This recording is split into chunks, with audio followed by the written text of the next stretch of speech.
কুলিয়াপাট অপরাধ ভঞ্জন মেলা প্রায় ৫৫০ বছর আগে এই মেলা শুরু হয়েছিল। কল্যাণী মেন স্টেশনের ২ থেকে ৩ কিলোমিটার উত্তর পূর্ব দিকে এই মেলা হয়।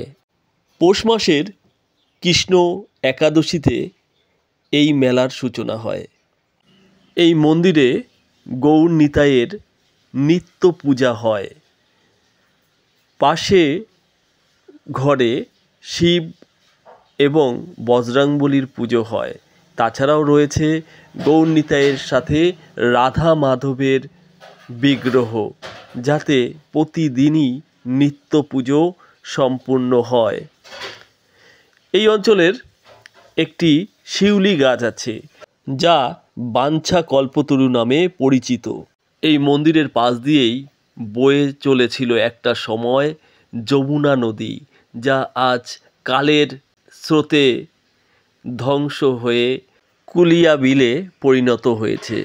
কুলিয়া বিলের পাশে সুন্দর ঘাট বাঁধানো, যেখানে ভক্তরা স্নান করে নিত্য পুজো দিতে যান।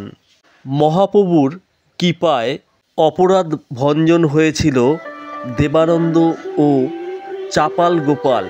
তাদের সমাধিও এই কুলিয়া বিলের ঘাটের পাশে রয়েছে। তাদের এই অপরাধ ভঞ্জনের জন্যই এই মেলার নাম কুলিয়াপাট অপরাধ ভঞ্জন মেলা।